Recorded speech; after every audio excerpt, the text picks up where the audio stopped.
What's up, everybody? My name is Langston Clark, and I am the founder and organizer of Entrepreneurial Appetite, a series of events dedicated to building community, promoting intellectuals, and supporting Black businesses. And today we feature a conversation between our special guest, Dr. Briana Barner, an assistant professor, no longer a postdoctoral fellow of Black podcast studies in the Department of Communication at the University of Maryland, and Ona Oghogho, founder of the BlackPod Collective and CEO of Adode Media. And so, Briana, I'm gonna let you take over. I'm gonna let you steer the conversation, much like you did in our prior conversation about Black women in pop culture. Sounds good, Anna. It's so nice to meet you. Also, I just want to say I love your glasses. They look amazing. I'm so excited to be having this conversation with you. I love talking all things Black podcasts, so I'm super excited for this conversation. My first question for you is, do you remember the very first podcast that you listened to? Do you remember how you found it? And do you remember what attracted you to it? I think the very first podcast I listened to was probably Black Girls Pod with Gia Peppers, Scotty, and I want to say I found it through a Google search, but I don't think I was looking for podcasting. If I'm being honest, I was looking for something else. What I was looking for, I have no clue. And I think they probably may have talked about a topic, and I think I was doing research for something. And they talked about a topic, and I just was like, oh, it came up in my Google search. And I was like, well, this might be easier than reading something. So I actually was like, oh, let me just listen to it. And I remember then it was like trying to come out, like, it was like, gave me all these apps I could listen to it on. And I was like, oh, wait, I could listen to this in the car? Oh, what? Say less. And it just kind of took off from there. And I just have been an avid listener, not as much for leisure anymore, because it's what I do for a living, but it just took off from there. And that was back in end of 2018. Wow. Okay. So you're like an OG podcast listener. Okay. I love it. Oh, girl, I wouldn't say that's OG at all, but I guess. Well, yeah, I can see why you would say that. I think I started listening in 2016. My first was The Read, and I've just been addicted ever since. So can you tell us about your journey in podcasting and what kind of got you started on this here podcast journey? Honestly, it's still wild to me how I got started in podcasting. So really, that was 2018, I discovered my first podcast. In 2019, February, I was laid off from what I thought was my dream job. And at the time, I didn't really know what I wanted to do next, but I got a good severance package and I knew I wanted to take a break. Been working since I was 16. I was like, you know what? Let's use this as an opportunity to really explore who am I as the individual. And I decided to start a podcast. Because, that's the first step of self-exploration. Why wouldn't you? And I decided to start a podcast mainly because of the fact that I wanted to talk to other women who had decided to leave corporate, who had made great strides in corporate, because I think it's different to leave a field that you've ascended really well in, like you were making good money, than it is to leave a field that you're just like completely you hate. And I wanted to talk to women who had ascended to a certain level in their corporate journeys and then decided to just like tap out of that and create their own lane. And so I launched a podcast called Fierce Ass Boss. Yes, title. I love that. I said, Lord, help me. And because, I was going against everything. And my mother was like, must you say ass? And I'm like, yes, I must. And it was my like rebellion.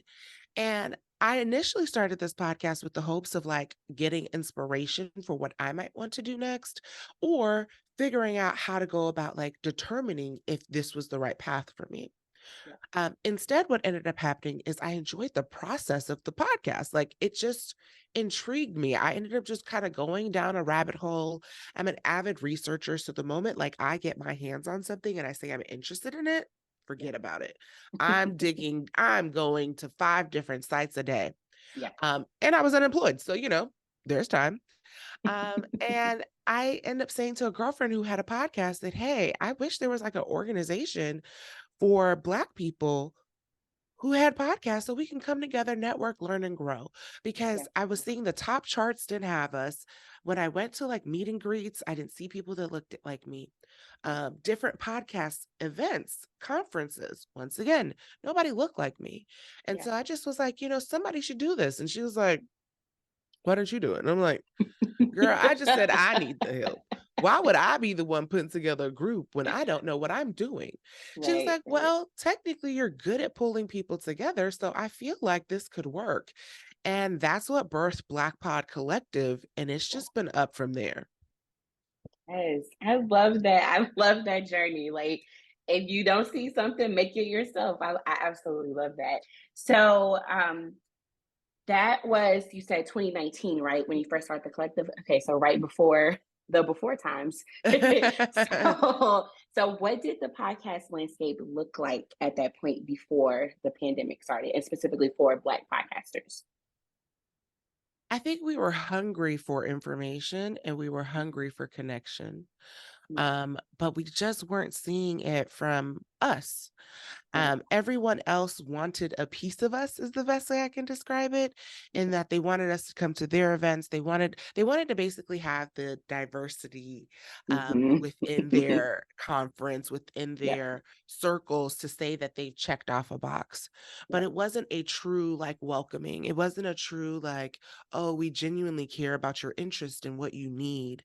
And so many people were grabbing at, I won't even say grabbing, because in 2019, a lot of people kind of ignored us. They just wanted us to check off a box, but they Mm. didn't actually like include us in things. It wasn't until after, George Floyd and just all the other things that kind of came to be, that you started seeing more people who actually cared about what we had going on. And I do air quotes Yeah. for those who are listening, because Yeah. it's not truly caring. But Yeah. for us as a community, back in 2019, we were very adamant about making names for ourselves and creating space. It wasn't as popular, but for those who were genuinely doing it, it wasn't for money, it wasn't for notoriety, it was for the art of actual audio storytelling. And I Yes. miss that at times. That's interesting that you say that. So now we're in the, I guess, the after times, now that the pandemic is quote unquote over. So how do you think that podcasting has shifted for Black podcasters? Do you think it shifted where we are out there more, or do you think that it's kind of like about the same as it was before the pandemic started? I think we are out there a lot more, but maybe not in the ways that we should be. Mm, okay. There's a lot of people starting podcasts, which I think is absolutely amazing. Whenever people are like, do you think there's too many podcasts out there? And I'm like, do you think there's too many books out there? Nobody says that. Right. It's the same Right. concept. And Right. so I think that piece is really great. And I'm seeing more Black creators step into this field, but I'm seeing a lack of longevity. Yeah. Most people don't make it past episode 4. And that's Hmm. because of the fact that a lot of people think that the starting of the podcast is the hard part. When in Hmm. actuality, that's actually the easiest part of podcasting. Yeah. Yeah. For this is a podcast. I'm Yeah. at a computer. I have a microphone that cost me maybe $60, Yeah. and it's my at-home microphone, Yeah. and that's the easy portion. It's the marketing, the distribution, and the week after week staying on top of all the things that go into it and figuring out how to grow it. And so I think we are in the space more, but I do think we're not in the space for the right reasons. The number one questions when people are launching a podcast that they ask me is, how soon do you think I can make money off of this? And I'm like, I'm sorry, what? Do you have an audience already? Like, do you already have Right. like a Right. newsletter? And they're Right. like, no, I have no social media presence. I mean, for this thing that I'm launching today, that Yeah. currently only has 5 people that listen to it. And it's just like, get from around here. And it's like, you can't say that, but that's just the truth of the situation. And Mhm. so I think we're growing, because I think that representation matters and it's important to see us in the space. I Yeah. just would love to see more more thought go into the topics that we're talking about. I would love to see less sensationalism. I would love to see more true audio storytelling. And I'd love to see like us doing it just for the fun like we used to. Yeah. That is one of the most frustrating things for me as just a fan of podcasts is like when I really get into a show and I'm like, wait a second, this y'all haven't updated this in a while, or like I'm really getting into it and it's like, oh, this episode is from 2021 or 20 like I'm like, what happened? Like where'd you go? And that is frustrating. And I understand that there's labor involved in making podcasts, but you're right, the longevity is important because if I know that you say you're putting out an episode on Thursdays and it's Wednesday of the following weekend, your show is not out. If you do that a couple times, you probably lost me as a fan, unfortunately, which sucks, but that's the truth. And it's one of those things where people are like, but life happens. And I'm like, and you have to plan for life. So that's why everybody keeps doing these weekly podcasts, for example, everybody and their mom. And I'm like, can your life sustain a weekly podcast? Yeah, yeah. Maybe your life can sustain a bi-weekly. Maybe you need to batch record and just record content ahead of time. But everybody is doing about current events. So you can't batch record because we're all talking about current events. And then what? I batch recorded back in June all the way through September because I knew my busy season was coming up. And a lot of people just don't think through those type of things when they're starting their podcast of what makes the most sense. And they don't think about the longevity. So can you say a little bit more about what your batch recording process looks like? Because that sounds really intense. And so I want to know more about like what that looks like for you. Oh my goodness. So I was coerced into launching a podcast. No, so I have a podcast called The Podcast Trapper, and it's basically where I'm sharing my individual experiences as a podcast producer, community builder, and event curator. So I talk about different things in the podcast space. I give how-to instructions, just little things like that.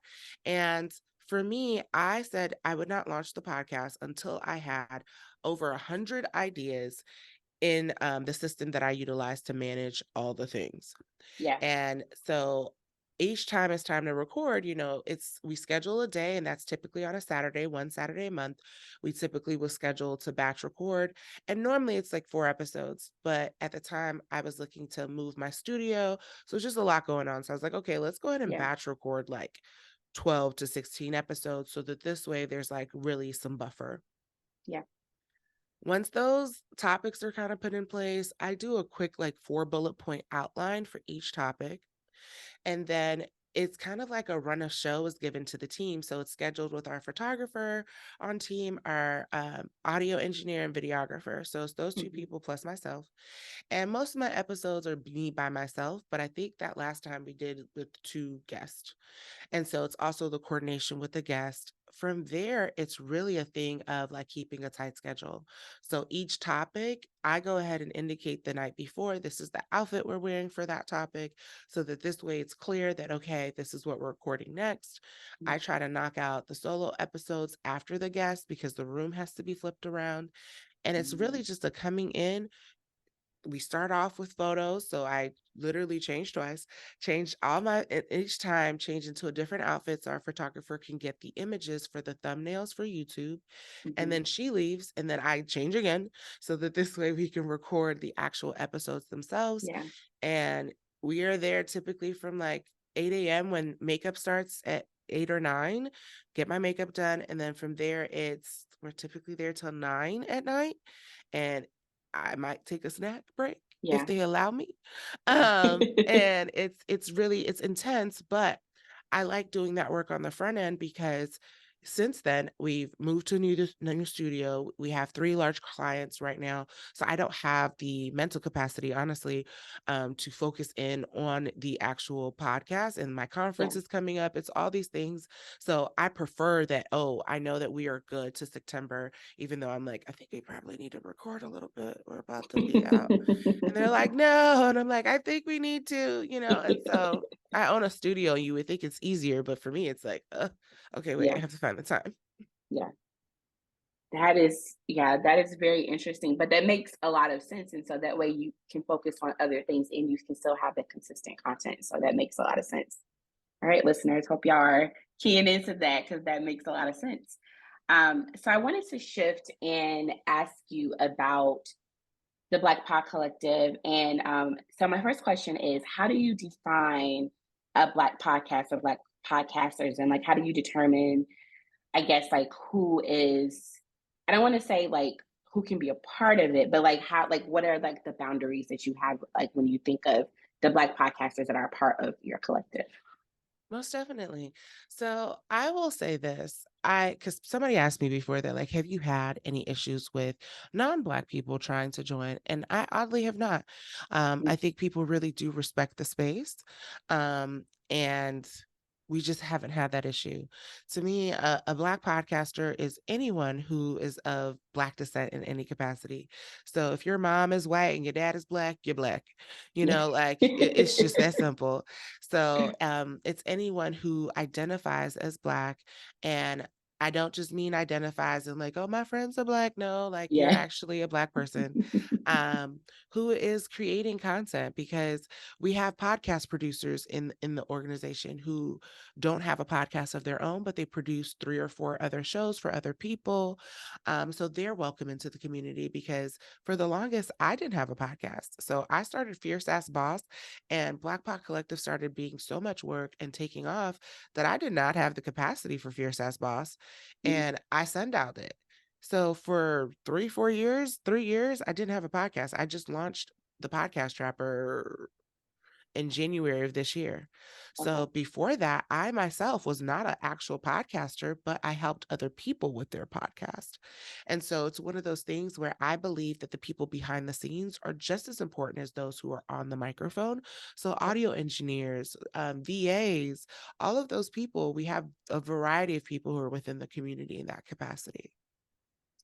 So in terms of the members of your collective, what are some of the issues or concerns that they have as Black people within the podcast industry that you've seen kind of like have to come up frequently for them and for It's yourself always as well too? It's always the money. So for the Mm. community, it's always going to be the money.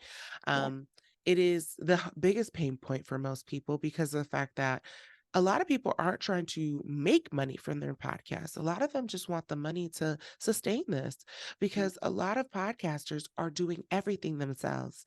So yeah, these large production shows where they have an audio engineer, a videographer, a sound designer, a graphic designer, a show note writer, a newsletter writer, a marketing person, a social media.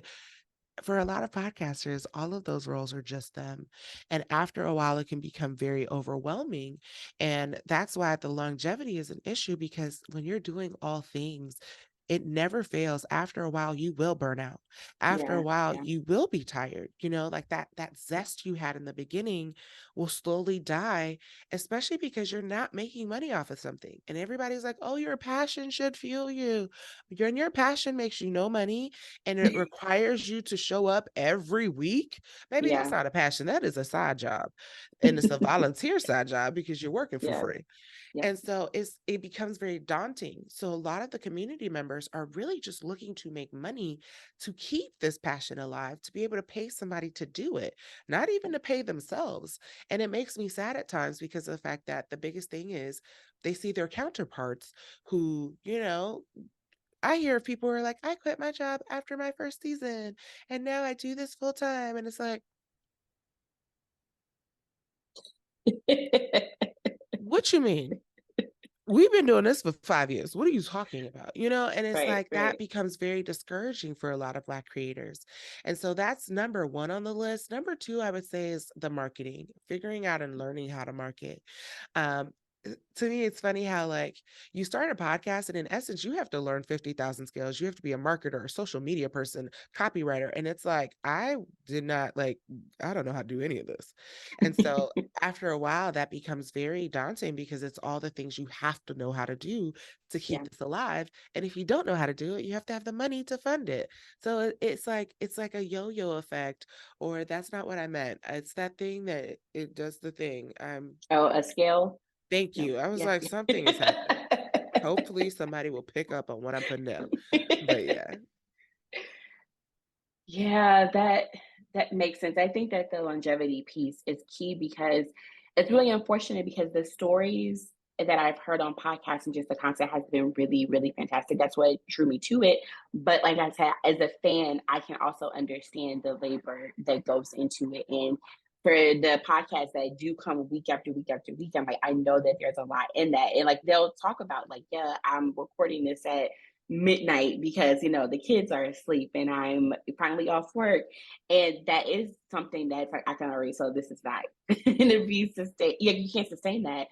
And then we lose really great content with that. So I can understand that as the person who's doing it, and I can understand as a fan that it is discouraging. So the good thing is that I can go back and listen to the episodes that they do have and be like, well, whenever they do come back, I can listen to new episodes. But yeah, I definitely can understand the labor, because I think that as fans, we see the finished product, but we don't see the behind the scenes stuff, and we don't see everything that comes into it. So even like now, we are recording this episode, but Langston is still going to have to do a lot of stuff behind the scenes before the episode comes out. And like you said, like, getting the social media stuff together, like there's all these different steps that as a fan, we just like, okay, cool. The episode just dropped on Apple Podcasts, but we didn't see all of the stuff, all the extra steps that you all put into it to make it happen. Mm-hmm. Which is, yeah. Whew. And so speaking of like podcasts in general, can you tell us more about your conference coming up? Because I know that that's going to be super dope. Oh, wow. So the conference is one of those things. You see, I had to take a deep breath real quick. Um, yeah, it's a lot of work, but I always say it's a labor of love. So I launched that honestly because the community kept saying like, "Hey, we need more." So we host monthly workshops, and they're like, "These workshops that we host on a monthly basis, I think it would be really great if we could basically bring them all together under one day on these various topics." And I said, "Okay." It was during COVID, and there wasn't like we could meet in person. I said, Yeah, let's take a look at it. So yeah, we did a virtual one in 2020, and mind you, BlackPod Collective just became a thing in 2019, and I was still figuring mm, out. But we had yeah. 800 people join us virtually. Wow. Then the next year we had 1,300 people join us virtually. So we are like, okay, let's Mhm. bring this in person. 2022, last year, we had a little bit over 400 people hit Atlanta over Memorial Day weekend, and I felt proud with that. So as we gear up Yes, for you should this feel proud about that. That's amazing. At this year, we're gearing up. It is taking place September 30th and October 1st here in Atlanta, Georgia again. And I like for the focus to be about like how to grow and market. Of course, we'll still have, tracks and information sessions about how to start a podcast, but it's really going to be focused in on marketing and growth and automation, as well as getting a job in the industry. So for me, I've been able to leverage my skill sets, leverage what I've built to build my own business that has, everything from, audio engineering, branding, design, all the things with podcasts. And I want more people, especially our people, to recognize that your passion doesn't just always have to be this side thing. If your creativity is something that you want to do full time, there are options for that. And everybody is not meant to be an entrepreneur, let me be very clear. But if that means you want to work for someone, so the iHearts, the Spotifys, and so on and so forth, I want the conference to be that conduit to introduce you to some of those people, introduce Mhm. you to some of that work in those fields. And so for me, it's important to make sure that our community doesn't just consistently get left behind in the creative spaces, because oftentimes we're taught to like go to school, get a good job, but very rarely are we empowered to search and go after creative roles, because our family, what they know is that creativity, like, I'm Nigerian too, so it's like, what money is, you're going to be poor and homeless. And it's like, what? Why would I be homeless? Yeah, This is yeah, drastic. But that's in their mind. That's all they know. yeah, And so it yeah. carries down, because even for me, I was like, I am going to be poor and homeless. Like you have those moments where it's like, I think they might be right. And so I want more of our community to recognize like there's more out there than a 9 to 5. There Yeah, are yeah. creative roles that allow for you to tap into your creativity. And when I see the amazing things that we are creating as independent creators, I can only imagine if they're able to focus that energy full time into something that they really care about. So that's a huge thing that I'm championing just in the podcast and creative space as a whole, is wanting more of us to really go after what we're passionate about. And I get it. People have different responsibilities and lives and all those things, but I want the conference to be at least that glimmer of light to show you what's possible. So, what advice would you have to someone who is interested in starting a podcast and let's say before the year is out? Like, what advice would you have for them? Don't start a podcast if it's just for, no, I think starting a podcast for fun is fine. Have little to no expectations if it's just for fun. There's nothing wrong with that. So don't waste money. And yes, I own a studio, so this is probably going to be like, oh my God, you don't want us to come to your studio? No, it's not that. I just don't like for people to waste money, because like whenever people come into the studio, I'm like, you can have this conversation at home in your living room, right? Like I could recommend some mics to you that are literally really great, that work really well. And they're like, you don't want us to come back? No, it's not that. I just know in 5 episodes you're going to be done and you would have spent like thousands of dollars with me. I'm not in the business of just taking people's money. So I think the first thing is recognize what your why is for having the podcast. If it is just for fun, by all means, go forth, be great and prosper. There's nothing wrong with that. And I actually think that's great. I like the fact that my grandkids one day will hear my voice and be like, oh, that's grandma. And be like, oh, excuse you. I used to be young and hip and cute. Don't do me. They be like, is that a nose ring? Yes, baby. Like I like that I can say that. And that to me is important. Like even for me, one of my most memorable episodes that I've done on my podcast was having my parents on. That to me was more important than any episode I'll ever do, because when they're not here, I have their voice, I have their image. And so I want more of us to think about it in that way. Now, if you want to start your podcast and it has nothing to do with fun, you want this to be a thing, I would recommend you start your podcast with a brand, meaning I'm very big on utilizing podcasting as your main marketing funnel, your content generator for your business. So if you have a business, utilize your podcast to drive people to that business and think about what that looks like. So have a strategy. Like at Adode, we have clients. I'll use Real Talk Atlanta, for example. There are 4 real estate agents who now get like 40% of their business from their podcast. When they first came to me, though, they wanted to have a podcast like kind of like Real Housewives of Atlanta, just talking about all the things and da da da da. And I said, okay, so how are you making money off of this? If you're paying me thousands of dollars, how are you going to make money? And they're like, crickets. I'm like, what do you mean? They're like, we can't get sponsors. I'm like, I mean, you can do whatever you want. But realistically, how are you going to make money off of this? In a year's time, their podcast now has like thousands of downloads, but that's not the piece that matters, because they're not having to find sponsors and search and chase people down. No, instead, they have their target client who finds them from this podcast. They indicate who they want to work with based off of them showcasing their personalities, and that matters. And so for me, as much as I love the art of storytelling, I also recognize that everybody's not a good storyteller. Everybody did not go to school for journalism. And so if you're looking to start a podcast the end of this year, look at how you can get a return on your investment. That could just be time investment in a much more succinct manner.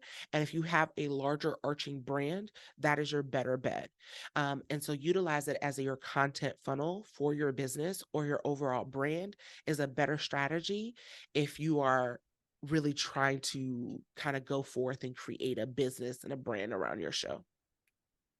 That's excellent advice. I wanted to, you talked about owning your own studio. Can you tell us a little bit more about like what that process was like and what led you to want to have your own studio? The Lord. Nothing but the Lord. Honestly, in 2019, when I decided to start BlackPod Collective, as crazy as this always sounds to people, I at the same time wanted a studio. I started Fierce Ass Boss, and finding a space to record from back in 2019 was very hard. Like the first place I recorded from, I felt like I was in a dungeon that I may get kidnapped, all because I was recording a podcast. And I was just like, is it worth it? And so I didn't see that out there. So for me, I had always said that I wanted a studio. And so from 2019 to 2021, when I opened the studio, I had a storage unit that I literally was putting stuff away in. People didn't understand why I owned the storage unit, but I said, look, this is on sale. Black Friday was my favorite time. I'm going to buy what I need now so that Yeah. this way, when God tells me it is time for me to move forward. I believe when Yes. God gives me a vision, my job is to get ready for when he Yes. says go. Yes. Because I'll Yes. never want him to say go. And I'm like, but I don't have it, Lord. Wait. Yeah. Like, wait a minute. He be like, I told you this 5 years ago. What is wrong with you? And I'm like, I don't know. Right. Right. And so that was the beginning of this. And in 2021, Adode Media is first and foremost a production agency. So at that time, I had been producing shows, and we got the contract with Black Effect as they were launching. And I said, you know what? Run it up. Let's do it. And that's how I came into my first studio, which was a 1,500 square foot space in West End, Atlanta. Since then, we moved from that space into a space in Buckhead, which was 900 square feet, entirely too small. And we recently expanded again to a 1,900 square foot space by Cumberland Mall, for those who might be familiar with Atlanta. So by the Truist Park area and everything. And we have 4 or 5 different studio spaces that have a different look. And it has truly been a blessing, a journey. And on the flip side, because I always like to give practical advice of how did I afford this? Because that's the first thing people usually are like, okay, that's nice that the Lord gave you this vision, but baby, how did you do it? Right. Like, look, I like to be realistic. Yeah. The one thing I always remind people of is I do not have kids. I don't have a husband. The only person I am responsible for is me. That means I'm able to set my life up in a certain way and not Yeah. sleep. Is that healthy? No. But when I purchased my home, 9 years ago, it's 3 stories. I have always rented out the bottom level of my house. I do not have a mortgage. I do not have living expenses because the bottom level of this home pays for my life. So I always tell people, think of if you didn't have rent, if you didn't have your water bill, your electricity, all of those bills, what would that be able to afford you in life? And that's what I've been Yeah. blessed to have for the past 9 years. That coupled with remember I said I was laid off and I started BlackPod Collective? It was in 2020 that I realized I think we're gonna have to go back to work to pay for this new vision we have. And so I Yeah. put myself on a timeline and I said, okay, I'm gonna go back to work for a year. I think I made it 9 months, but I said I'm gonna go back to work for a year so that this way I can have the funds to invest, like the marketing. I wanted an official branding because baby, I made everything in Canva and it looked crazy. Yeah. And I wanted to pay for that. So in 2020, went back to work and worked 2 jobs. So I was working 2 jobs, and in February of 2021 is when I left the first job, and in July I left that second job. So imagine working 2 jobs, no kids, no household expenses. I was saving my money like nobody's business. So by the time I left my job, I had a little over $20,000 to $30,000 to be able to do this. So I always like to give people yes, my faith led me, but also my hard work and using sweat equity. And I basically sold my time for money. Yes, I really appreciate the transparency. I'm sure the listeners will too. And so, kind of keeping on that same thread, what were some of the challenges that you faced? Because I mean, you definitely shared the successes and clearly the brand is flourishing, but what were some of the challenges that you faced throughout this process? Oh, which brand? There's 3 of them. Okay. I'll break it down. Let me break it down. Okay. Okay. BlackPod Collective and BlackPod Festival, I would say the biggest challenge there is that people want us to be a part of things. They want to say they support us. They want to speak at the conference. They want to be a part of it, but they don't want to give us money. So whereas they are dropping $40,000, $50,000 at large conferences that are white led, they want to be able to come and show up and be on stage and do all the things at our Black conference, but for free. And it is very challenging and very insulting, because in one breath you love everything I've built, and it's like, well, cut me a check and get off my phone. Right. And it's always this notion of like, how can we partner together? And it's like, give me money. No. How can we partner to help you? Give me money. But we want to help you. Money, Pay me. pay me. Or they want to pick my brain and like, what is the issues that Black creators are facing so we can help fix it? And then that's a consultation, And so it's the valuing the crowd that as an organization that we can bring, but not wanting to pay for that. And that's very taxing to build something and know how amazing it is and see the impact it has for the community, but struggle to keep it alive because of the funding. And so that's on the BlackPod Collective and BlackPod Festival side. And along with that, on the BlackPod Collective side is I'm seeing a shift in our community, and just creators as a whole. We are moving away from where people are connectively trying to help each other, and instead moving more towards where a lot of people just want information given to them. So people are no longer trying to, like, when I started this organization, it was a lot of people wanted to be in community. People wanted to like help others. Now it's a lot of just people who, well, tell me how I can get rich. And it's like, I'm not even rich. How am I gonna tell you? Like, once I figure it out, then let me try. And then if it work, I'll let you know. So that's that piece. On a Dode Media side, um, opening the studio is not for the faint of heart, baby. We've seen where I think social media is the devil, but it's a necessary evil, but it has this tendency to, like, I see so many people creating content spaces now. Like, I remember when I opened the studio back in 2021, we didn't have a lot of spaces. And as much as I'm excited for people, but the amount of people I see opening spaces and in 6 months it closes down because social media has people thinking all you have to do is open it and the people will come. No, they won't. That's not how it works. And so I say the challenge there is, I had to learn how to market a brick and mortar. That's not something I knew how to do. I had built an online community and I knew how to kind of attract in that way. But bringing people from online to a physical space, baby, I had to flex every muscle. And I remember in the beginning in 2021, we opened in October. I remember in 2022, like, I'm very transparent. Our first studio space was 1,500 square feet. I was paying $3,000 a month. And I said, okay, hold on now. We may have to downsize a little bit. And so we went from a 1,500 square feet to a 910 square foot space. And we downsized from $3,000 to $2,000 a month. But that extra $1,000, I invested it into marketing. I put that into marketing for that whole time. So we moved in October, and that was intentional because I realized I had spent all my money on rent, that I didn't have anything left to market. And so that's the big thing I'll tell people is that you may be able to afford the space, but make sure you can also afford to market and attract people to it, because social media marketing won't always cut it. Google Analytics, YouTube ads, the ads is really what brings people in, and ads cost money. And then you got the gurus who want to charge you $5,000 just to teach you how to run ads, and you don't need them, just to let you know. YouTube University.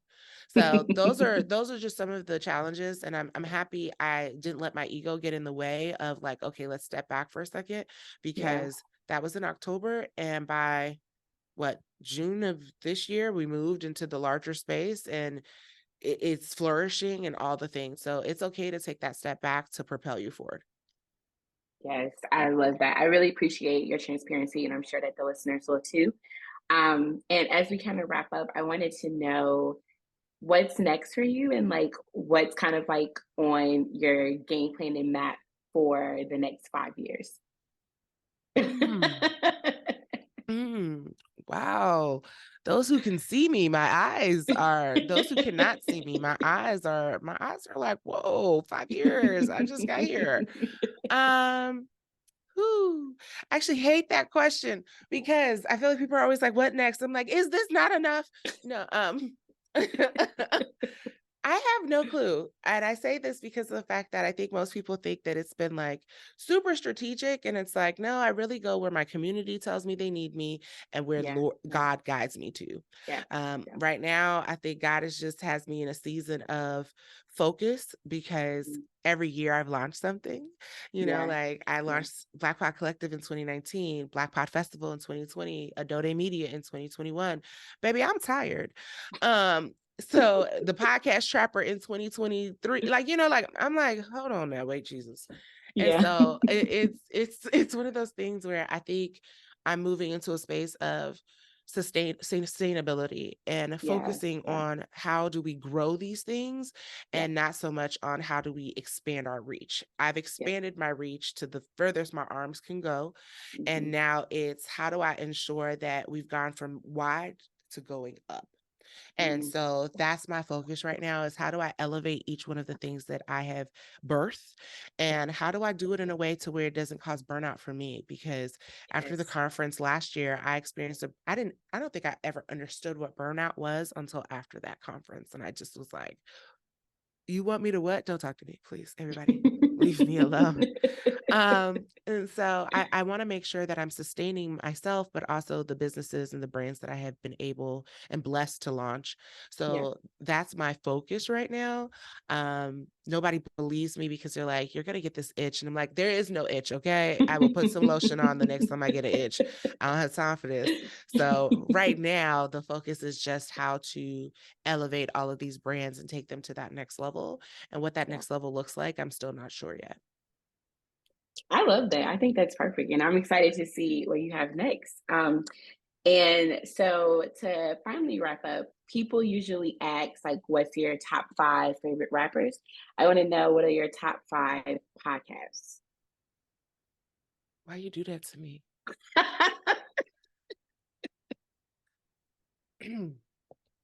Why would you do that? At this point, I really only listen to clients' podcasts. And I feel like if any client knows that I have a top 5 of the clients, I could be in trouble. So you Well, have to. okay, not non-client, Okay. non-client I'm podcast, like, non-client podcast.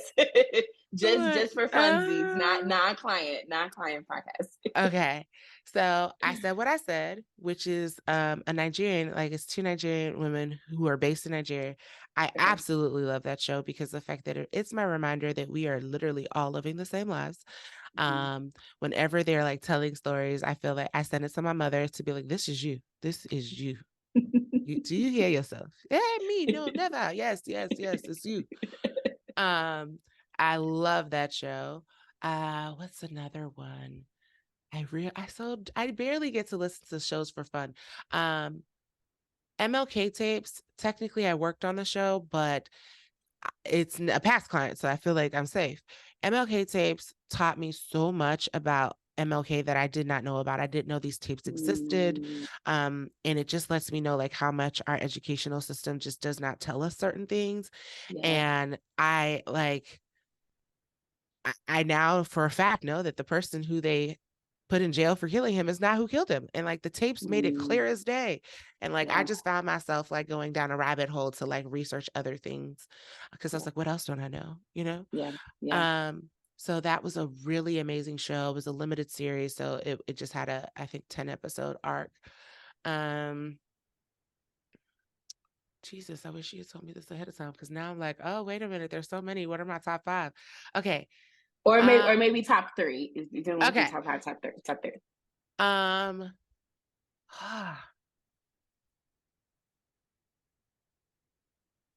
feel like I listened to it in passing. It's another show called The Trail Ahead.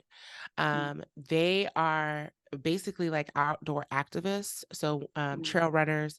And no, I am not an outdoor person in any way, shape, or form. So let's make sure we're all on the same page there. I don't like being hot. I don't like being in the elements. However, it's one of those shows where it's like